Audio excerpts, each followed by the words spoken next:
Yun, good afternoon class. Ngayon discuss tayo about sa ating polymorphism. Ano po? So, recap lang tayo sa ating mga, mga nadaan ng mga OOP principles. Ano? Una po natin ay si encapsulation. Where we enclose the variable, we prevent it from being accessed directly by another class po. So, dinadeclare natin siya as private.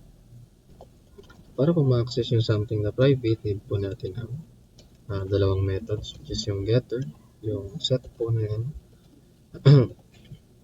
or get, para po ma-access yung variable. Then, meron tayong setter, or set, para po ma-modify po bago po yung value ng ating private variable without directly interacting with the variable po. So, this prevents accidental modifications, ganyan, tulad po sa mga sensitive po nating data, tulad po ng password, sa balance, yan. Para hindi siya basta-basta nagagalaw ng ibang class. Then, meron naman po tayo tinatawag na inheritance. Yan po, inheritance po ay isang principle kung saan po ginagamit po ni child class yung mga attributes at methods ng parent. So, ang gamit po natin dito ay extends. So, child, then keyword extends parent. So, ganun lang po. Basically, kung ano po yung meron sa parent, pwede pong gamitin siya as long as siya po ay isang public. Okay po. Pag po kasi private, syempre, ang rule nga po ng private, pwede lang siyang gamitin ng sarili niyong class. So, hindi po siya pwedeng gamitin ng children. Kasi po, ang another class ay another class. Kahit sabihin mo siya po ay child class, ay subclass, po, hindi pa rin siya exception doon sa rule po na yun. So, basta public po, pwedeng gamitin ni children yung attributes at methods ng kanyang parent. Halimbawa, since po lahat po ng nasa company ay employee at may category lang po sila, like halimbawa as teacher,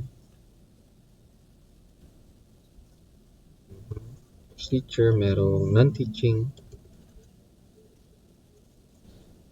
meron pong student. So, sabihin natin, employee po silang lahat. Lahat po sila ay merong attributes na name at age. Then, si teacher po ay syempre meron ding name at age. Pero po, ang difference sa kanya, lagyan natin ng extends employee. Po, ano po ang unique po kay teacher? Meron po siyang salary, syempre. Po. Then, meron po siyang teacher ID. Okay? Ano po bang unique kay teacher? Meron pong course. Major, gano'n. Or department po. Department. Okay? So, non-teaching po, pwede natin sabihin yung kanyang position, salary, then tenure. Then si student po, ano po ang unique kay student?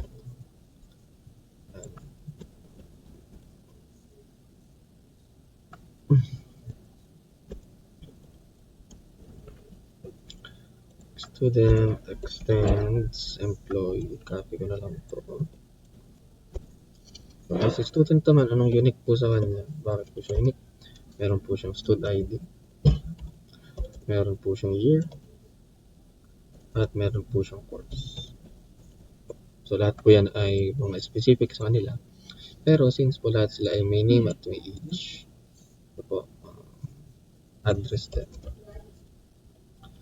So, pwede nating ibukod na lang po si mas general term natin, which is si employee.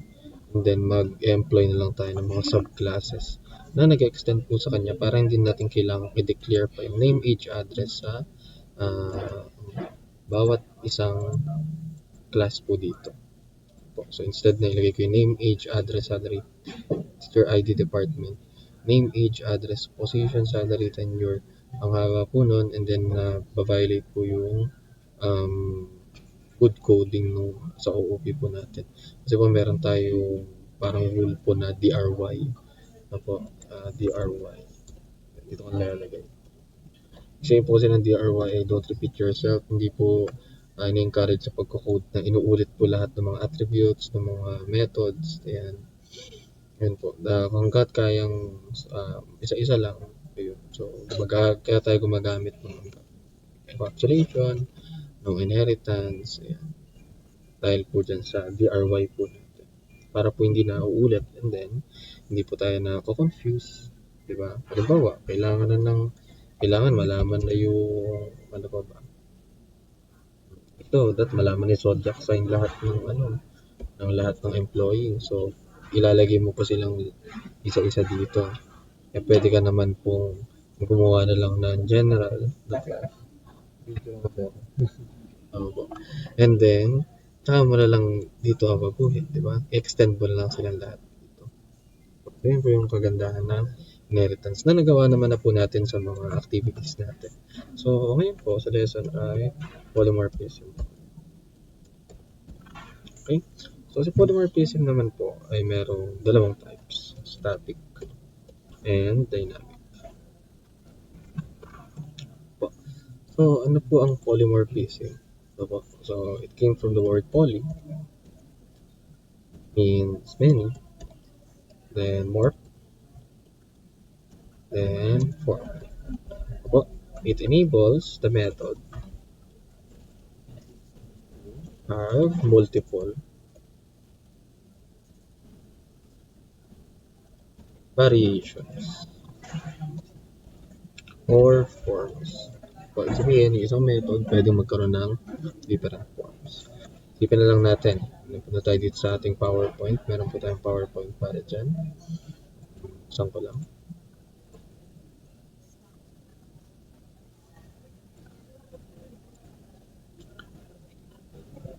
Okay, so assume natin meron tayong tatlong hayop. Meron tayong dog, meron tayong cat, then meron tayong cow. So lahat po sila ay mammals, lahat po sila ay animals, then lahat po sila ay kumakain, matutulog. They have the methods eat, method sleep, and then make sound. Lahat po sila may ganyan. Magkakaiba lang po ng execution, like po si make sound, sa dog po ay ganun yung tunog niya, ow. Then sa pusa po ay meow, and then sa cow po ay moo. Pero lahat po sila ay gumagawa po ng sound para po ma-distinguish kung anong type po sila ng animal po. Then they also sleep. Lahat po. Si dog po ay natutulog for 10 hours. Mga cows po ay natutulog for 5 hours a day. So similar kasi sila kay horses na maiksi lang po ang tulog. And then si cat po ang isa sa mga mahabang matulog. They sleep for 20 hours a day. Kung may pet kayong pusa, kitang-kita nyo yun.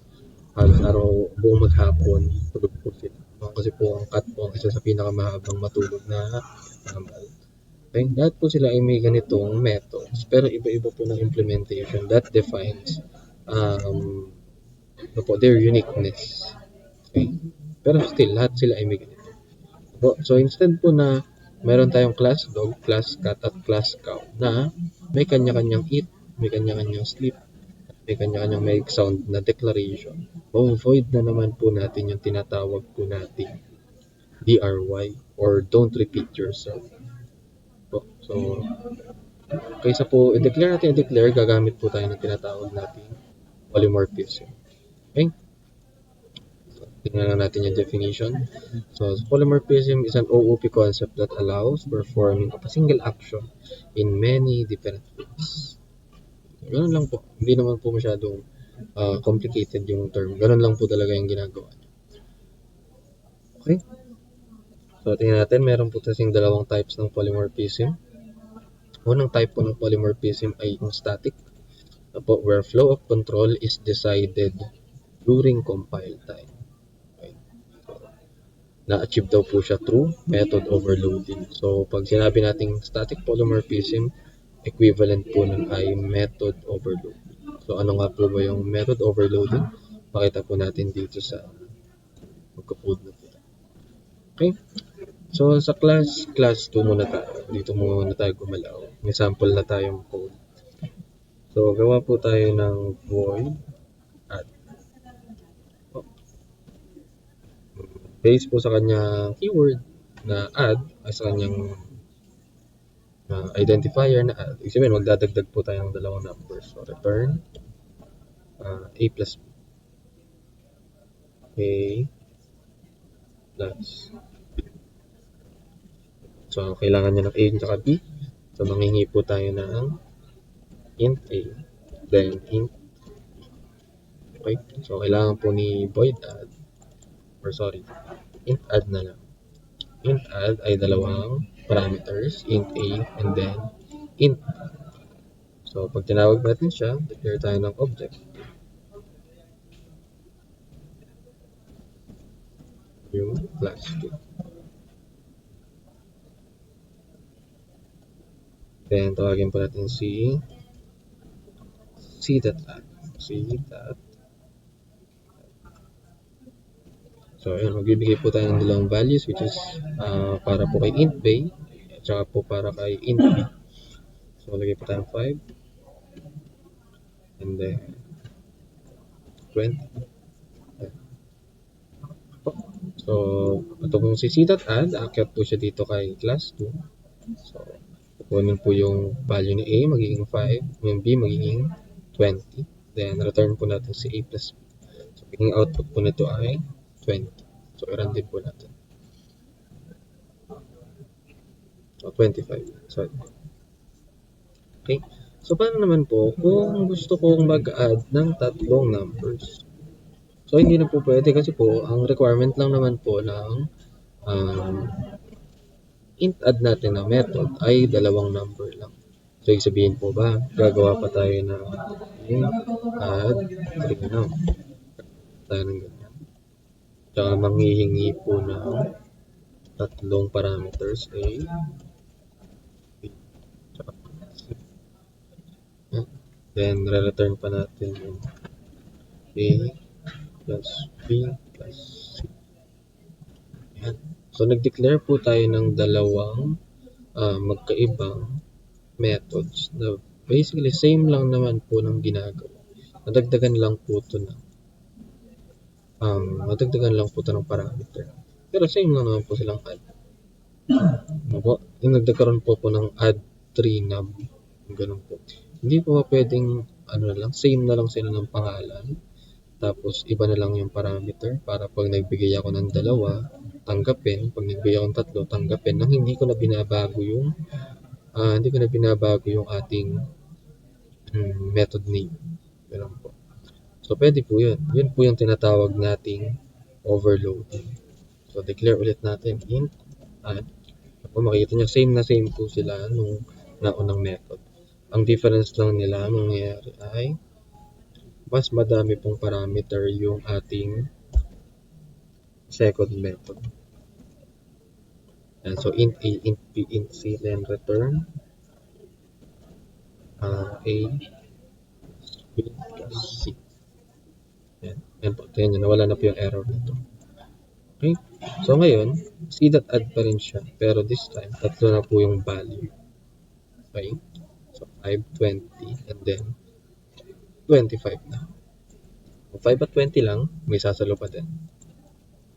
Makita nyo po, mag-iiba yung yung highlighted. Okay? Pag ginapon nyo po tatlo, mag-iiba din.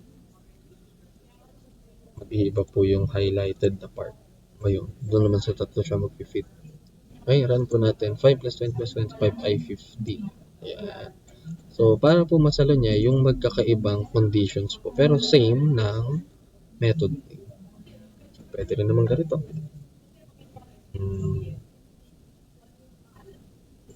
Int add.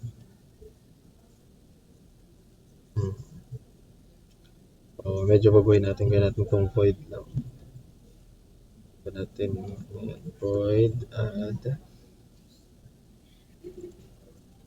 Modify lang natin lagyan natin string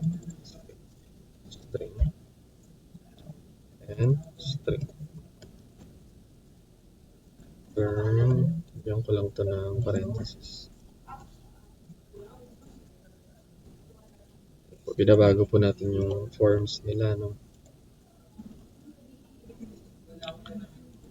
Mhm. Para kahit string siya makakapag-compute siya ng value. String return, bigyan naman natin string name, string f name, then string l name, then int. So return natin yung ating concatenate natin yung dalawang text. Natin int, oh sorry, turn f name plus l name plus then age natin ay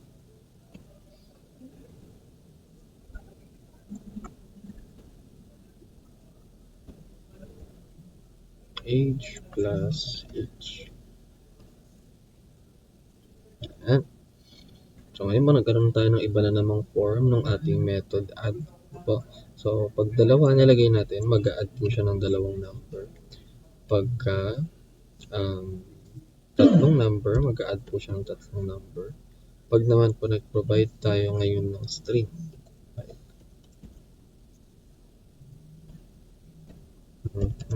then l name, then age po ay so pupunta naman po siya sa pangatlong overloaded method po natin, pero same po na add pa din yung ginamit natin. Yun. So na-cater pa rin niya kahit po add, ibig sabihin si add, yung add natin pwede nang tumanggap ng first name, last name, string ng int. Pwede siyang tumanggap ng string, pwede po siyang tumanggap ng mga integers po. So kayang i-cater. Gawa pa tayo ng isa. String.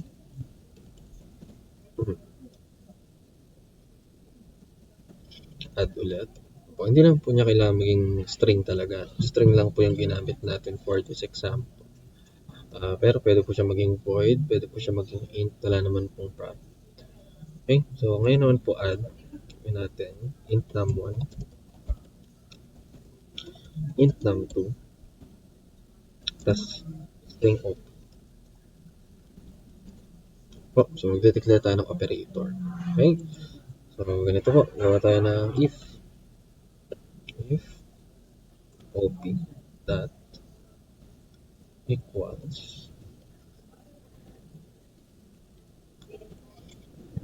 so kung plus daw po siya, return num1 plus num2. So binibigyan natin ng another form na naman po yung ating method add. Okay, so kakopy lang natin yan para sa every operator nating gagamitin. Minus, meron po multiply,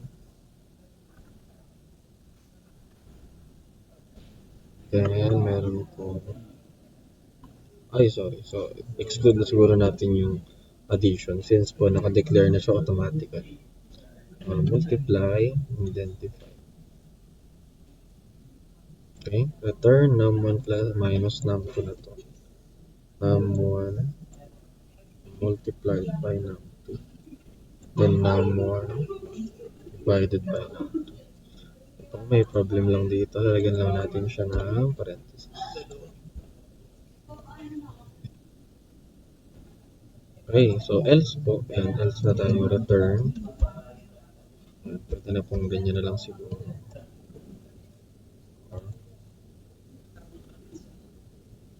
Okay, so lagyan pa rin tayo ng else para ma-assure. Else return invalid.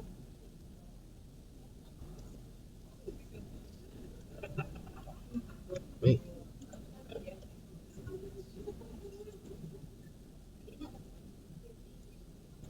So, unnecessary na siguro yung sa labas na return. Yan po. So, ngayon naman, so okay na to, gumana na to. Ngayon naman, maglagay tayo ng 10, 15, And then yung operator po natin. Diba? So, pwede pong maging kahit ano yung ilalagay po natin sa add, tatanggapin po niya lahat. Po. Try natin. Ayan po. So, nag-result po siya in -5.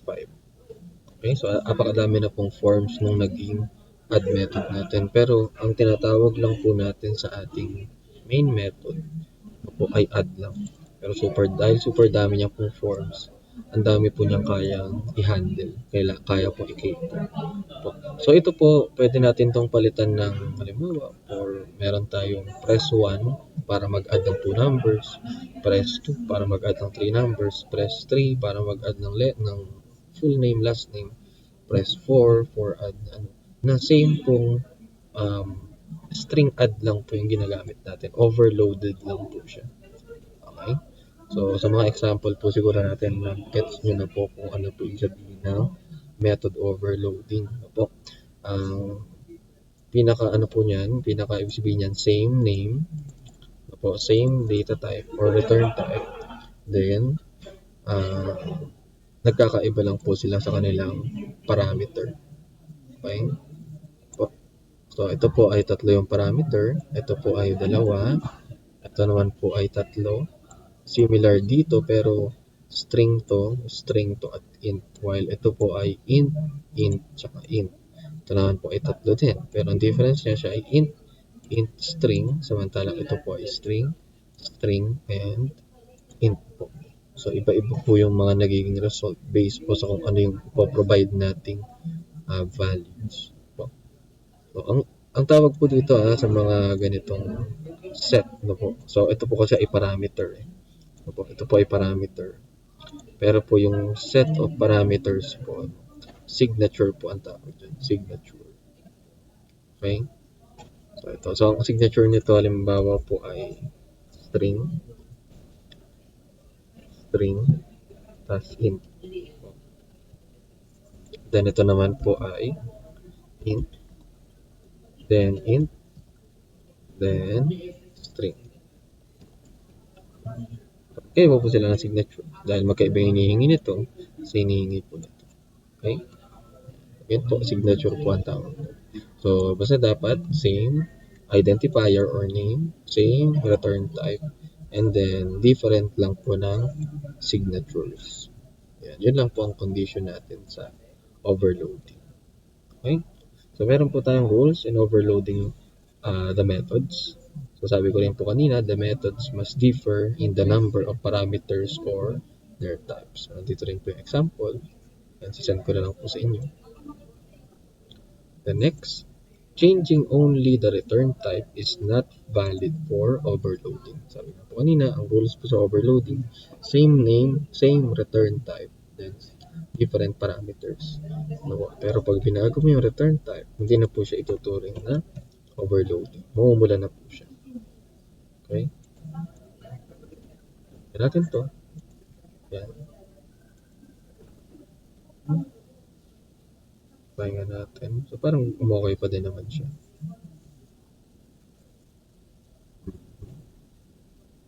Then, copy natin. Ito po yung sinasabi kasi dyan. Then, transform natin to into string. Yan po. So, magkatulad po sila.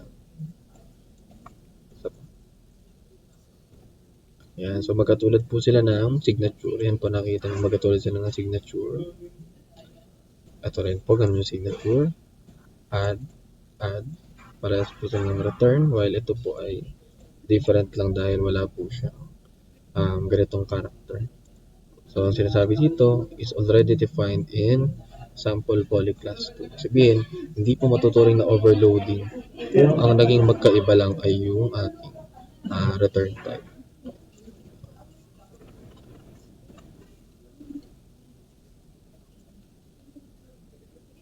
Okay. Next po, methods can have different access levels as long as the parameter list differ. Dito, pwede raw pong magkaroon ng iba-ibang access. Pwede pong maging private yung isa, pwede pong maging public yung isa. Basta po, overloading pa rin sila. Okay? So, Di po nababasag yung overloading kahit lagyan natin dito ay private. Ito po ay public, okay lang. Ayan, yun nga lang po, hindi natin matatawag yung int A at int B sa ibang class. Ito. Kasi po, private po yung int has private access in class 2. So, hindi po natin dapat gawing private yung nag-overload nating methods kasi magiging unusable na po siya. Next, methods can throw different exception and it still counts as overloading. So, okay lang daw po kasi iba-iba naman po yung exception na pwedeng i-throw ng mga methods po natin. Tulad po nito, si int A at si int B, pwede po mag-apply dito yung input mismatch or number format exception. While dito po sa ating mga string, pwede po ditong null pointer exception. Or pwede rin naman po mag-apply dito yung runtime exception. Or pwede rin po dito mag-apply yung input mismatch exception. So, okay lang. So, ilagay talaga natin para po makatotohanan. String int A, int B throws number format exception.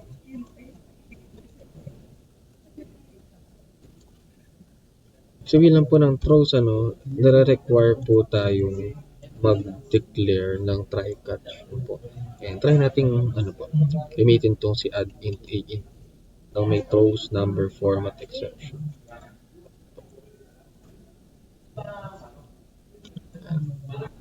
So, gumagana po siya.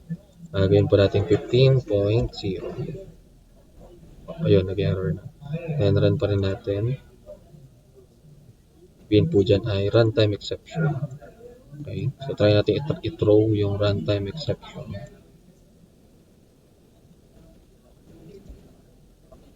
Ayan. So, still pa rin persist po yung error. Okay, ganun pa rin.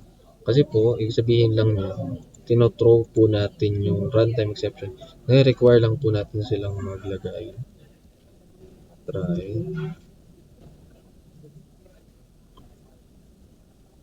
Catch.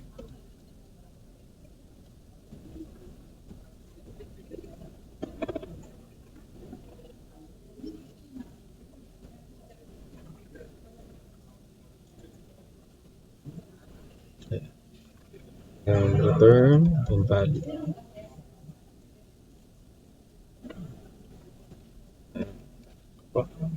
So, run ulit natin.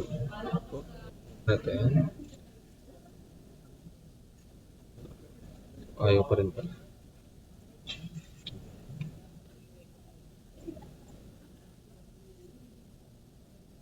So, siguro dun sa pinakataas, try nating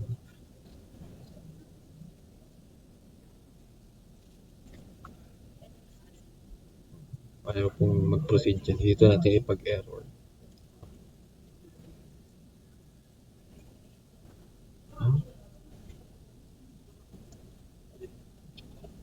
Try natin int b is equal to 15.0. Ayan, dyan na lang po natin ipag-error. Okay. Ayun. Tsaka po lumabas yung invalid natin. Try natin tanggalin yung try catch.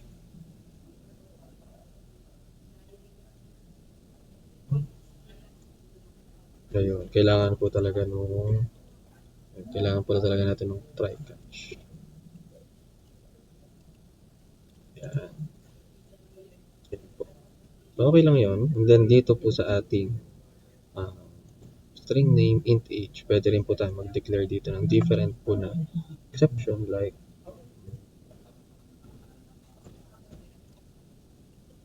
gawin natin mas general. Ayan, pwede ka mag-declare ng iba. At hindi po siya magto-throw ng error dahil po iba-ibang methods, iba-iba ng kailangan po. Iba-iba ng parameters. And syempre, iba-iba rin po sila ng exceptions. So, balik lang natin yung mga sinira po natin.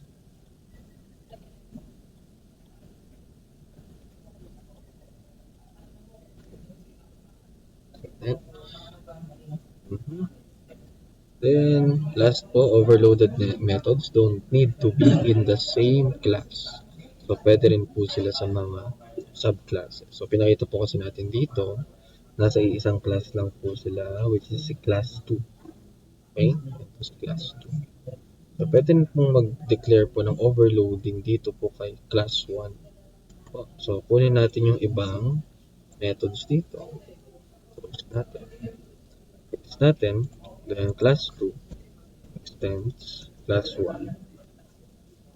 And sabi po kasi sa inheritance, as long as public po yung isang method or isang variable, pwede po siyang i-inherit po ng child class po. So, ibig sabihin, si class 2 ay merong add na 2 integers, add na 3 integers, add na string name, string last name, and int age, and add na int num1, int num2, string operator. So, still po gumagana pa rin. And yung tatlo, 10, 15, 15, gumagana pa rin po yan. Pero makikita niyo po yung black po ay nandun na sa class 1. Okay? Si class 2 po ang tinatawag natin. Then, tinawag po natin yung 3 numbers. Tawagin po natin yung 2 numbers. Kung makikita niyo po, ang naka-point na po siya dun sa class 1 natin. So, okay pa rin po mag-overloading kahit po nasa ibang class. Basta, meron tayong inheritance. Yun, so next naman po natin ay yung ating dynamic polymorphism. Tingnan natin dito sa PowerPoint. Meron tayong dynamic polymorphism where the flow of control is decided during runtime. Ano po? At paliwanag ko nga po pala kung ano ba yung pinagkaiba ng compile time at yung runtime po natin. Unahin natin yung kanina, si static. Compile time po, meaning pagka-press mo ng run po, ng run project, alam na po niya kung saan siya pupunta. Tulad po nito, makikita niyo po, naka-indicate na dito kung saan po siya mismo pupuntang variation ng string add natin. Ayan po. Di ba naka-block na po siya. Sabihin, alam niyang dito na siya pupunta, return. Balik lang po dito. So, one-way trip lang siya. Ganun lang. So, static po. Decided na po agad pagka-pindot mo ng play. Actually, decided na nga siya, hindi mo pa pinipindot yung play. Based dito sa ating um, code ngayon. Okay po? Then, pag naman po sinabi natin dynamic, it is achieved. It is decided during runtime. Sabihin habang matakbo yung program natin, habang running po yung program. So, hindi po tulad sa static na one-way lang. Okay? So, ang process naman po natin dyan ay method overriding. Example din po dito. Okay? So, ang difference po ng overloading sa overriding po. So, kanina po, alam na natin si overloading ay same data type, same identifier, same, pero different parameters. Ang overriding naman natin ay, gawa po tayo ng isang example. String method ulit. String message. Siyempre, pag string message, natin return niya. Return, yatin method. Tinawag po natin yung string message ng class 1. Ang lalabas pong output ay method. Tawagin natin. Class 1c is equal to new class 1. Then c dot message. Okay? So, run natin. Lalabas po ay method. Then, si class 2 po, tatry po natin i-override yung string message po ng class 1. Po, tawagin naman natin ngayon si class 2 is equal to new class 2. Gumawa po tayo ng object ni class 2, meaning ito po ang ina-access natin ngayon. Since po parent po niya si class 1, so may access din po tayo dito sa ating sa ating string message. Okay? So, still, lalabas po dyan ay method. So, ngayon po si class 2 ay gagawa po tayo ng sarili nating variant ng string.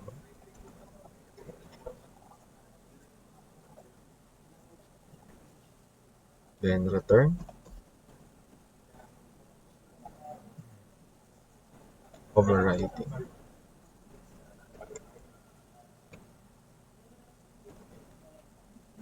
Ngayon, si class 2 naman po yung tatawagin natin. Opo. So, class 2C is equal to yung class 2. Gumawa tayo ng object ni class 2 ngayon. Then, see that message. So, since po merong sarili na po pala si class 2, hindi na niya kailangang maghanap sa kanyang parent class. So, ang ina-execute na po niya ay si overriding. Instead po na kay method. Okay? So, paano po natin ma-apply yung method overriding doon? So, since po si class 2 ay parent po si class 1 and meron po siyang sariling string message, pwede po natin siyang isama dito. Super dot message. Sa ating inheritance po, ang super ay ibig sabihin ay kanyang parent. Ito po yung immediate na superior po niya, yung kanyang super class. Okay? So, super dot message. So, yung message po ng kanyang parent class. Then, i-add po natin yung word na overriding. Okay? So, pag sinabi natin class 2 dot message, lalabas po ay method overriding. Pero pagka class 1 dot message lang, yan, pag class 1 dot message ay method lang po siya. Okay. So, yun lang po. Ganun lang po ang concept ng ating dynamic polymorphism. So, hindi po natin binabago yung parameter or binabago yung value, execution. Dinadagdagan lang po natin yung meron po dito sa ating parent class. Po, ino-override. Para po sa laro, di ba? Pagka meron kang game progress, ano po, ino-override mo po yung data para ma-save po yung current progress mo. Hindi mo po tinatanggal, hindi mo po nire-replace, dinadagdagan mo lang po yung value, yung laman. So, pag dynamic po, same data type, same identifier, same signature or parameters, pero different lang po ng execution. And then, super crucial po sa dynamic polymorphism ang pagtawag po sa kanyang parent. Kasi kung wala po yan, wala pong way para matawag natin si method. Lagi pong dapat merong super.message. Okay? So, ginawa na po yan natin nung nakaraang activity natin yung sa employee. So, sa ulit natin yan. Patay ng class employee.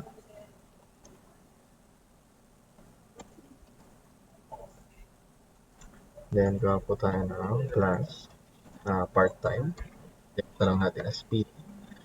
Then, gawa tayo ng isa pang class. Okay? Ito po yung naging activity na natin.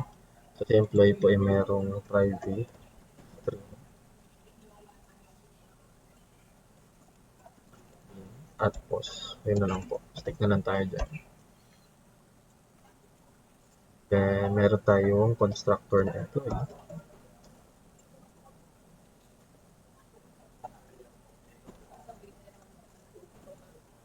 Where this that name is equal to name. So, hingi tayo dito ng string name at string. Okay. Then, this that post is equal to post. Next, meron tayong class part-time. Extend po natin si employee. Employee. So, ibig sabihin, kung part-time ka, ibig sabihin, ko po employee din. So, ibig sabihin, meron ka rin pong name at may position ka na agad automatic. Then, dadagdagan lang po natin siya ng salary. Double. Hours work. Then, rate per hour. Since po, yun yung unique sa ating part-time employee. Okay? Then, declare din po tayo ng constructor, PT. Hingi po tayo ng string.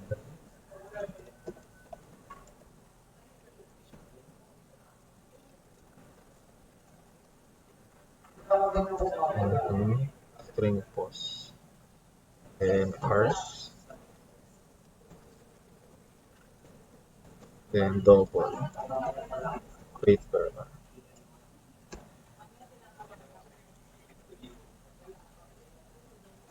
Okay, so para po ma-fulfill yung constructor ng employee natin, so need po nating magtawag ng super command po. So, sa inheritance po ito since po kasi meron pong constructor yung ating parent class. So, bibigay po natin yung kailangan si name at saka si post. Okay, and then dito po, this dot hours is equal to then this dot rp or rate per hour is equal to rate per hour. Okay, so nasa na po yung ating overriding dyan? So wala pa. Lagyan po natin ng method na display. String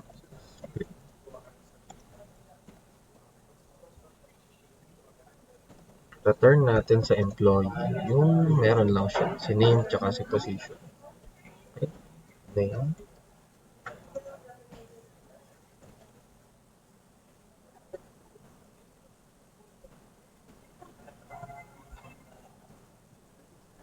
Position.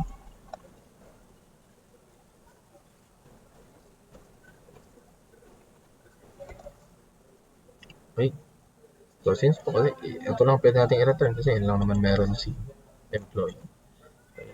O yun po yung override natin yung display na yan. Magde-declare din po tayo ng display sa ating part-time.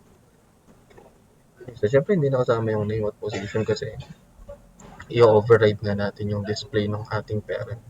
So instead po na ganyan, lagyan natin super dot display. Okay? So, bakit po kailangan return super dot display? Kasi nakabound tayo ng encapsulation.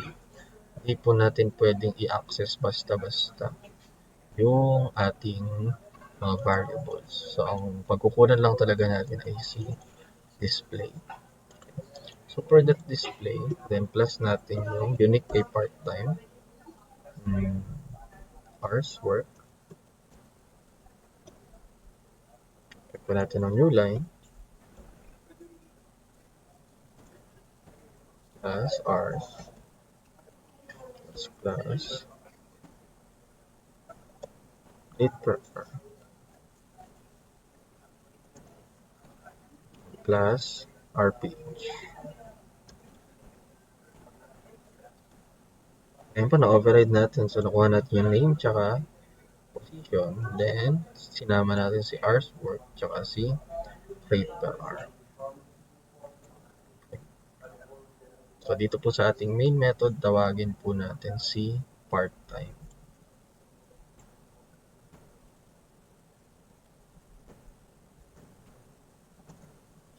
Ito yung PT.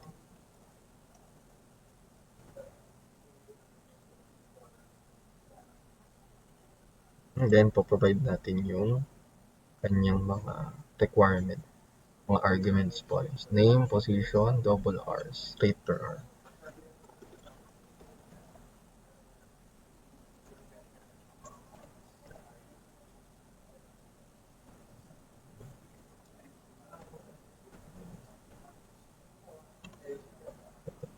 Then 100. From na lang natin 10 hours a week, then 100 per hour. Then PT dot display.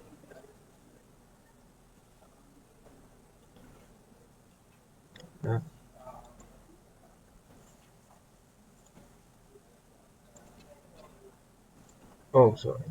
Kailangan pala ito naka-output. PT dot display. So, makita po natin. Ayan po. Then, pwede natin i-reuse yung ating name at position na nasa employee. O gagayahin na lang natin yung sa part-time, pero this time, nasa full-time naman. So, kuha na lang po tayo. Para po hindi po nauulit yung ating pagkuha ng name at saka po since po employee naman sila pareho, hindi mo na kailangang ulitin yung mga attributes na to at yung mga um, ito po, yung mga codes na to. Okay? And then, overridden na yung ating display. Halimbawa, employee lang po yung tinawag natin. Tawag na lang natin.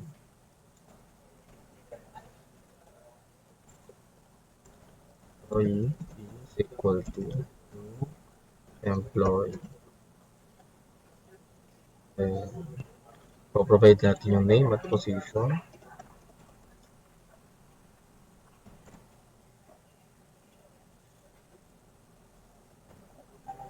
And e.display.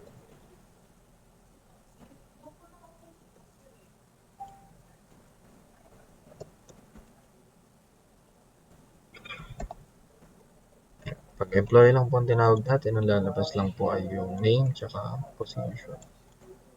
So, ano override po natin? Then, ba't po natin nasabing dynamic? Yung isa po, yung polymorphism na yan. Compared po sa static na pupunta lang po siya kung saan siya akma sa overriding. Ito po, pag akyat dito, akyat po sa PT, tatawagin po yung super. Ano dyan, sa display lang tayo. Pagtawag sa display, akyat sa super.display dito. Kukunin to, babalik po dito, and then, isasama po yung hours work, and then, yung rate per hour po natin.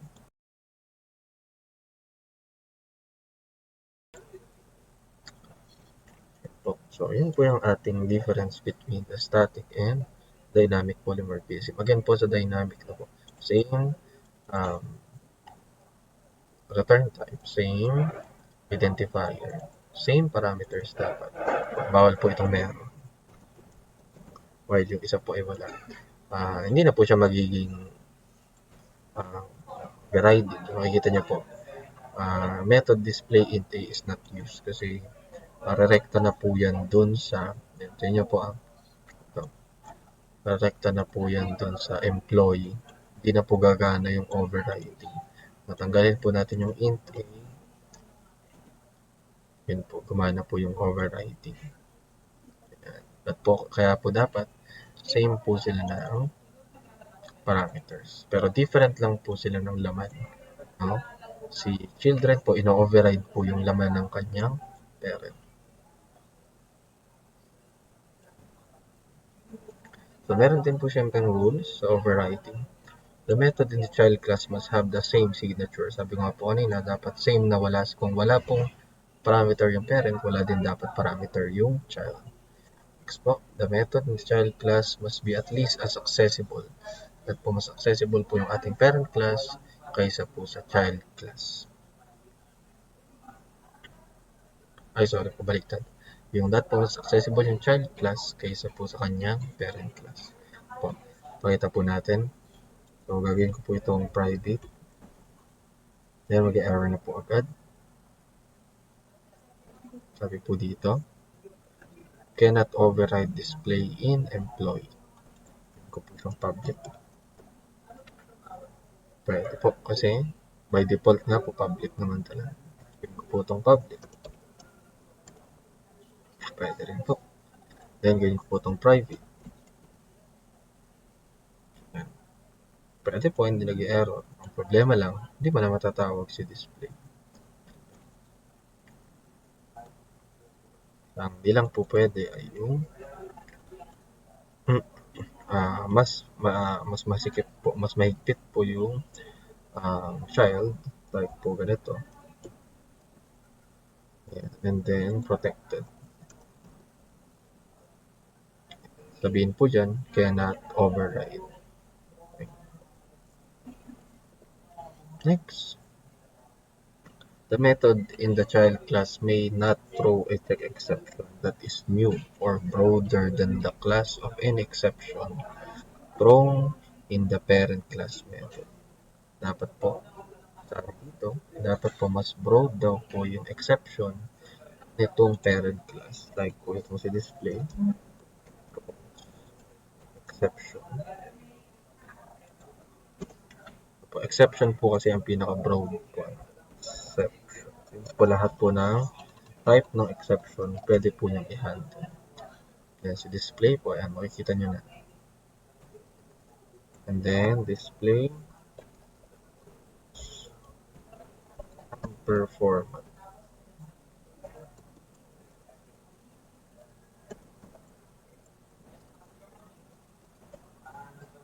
Ayan.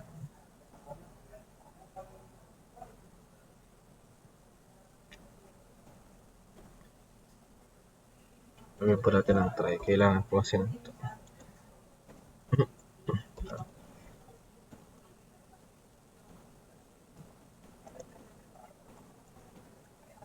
Ayan. Okay? So, pwede po yung ganyan. Use din po dito. Dapat, the child class may not throw a check exception that is broader. That is broader. Gawin natin, baliktarin natin. Exception po sa child. Then, number format po dito sa number format dito po sa pera. Ayan, makikita nyo po, ay, mali lang pala sa pera. Ayan, makikita nyo po na bumula na po si child class kasi po mas broad po yung kanya parent kaysa po sa children. Okay. Yan po dapat mas broad po yung children ay mas broad po yung parent kaysa children.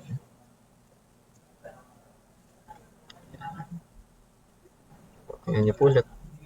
So, i-redo ko. Babalik rin ko po sila. Ngayon po, mas broader na po yung child kaysa sa parent. Yun po yung mali. Okay?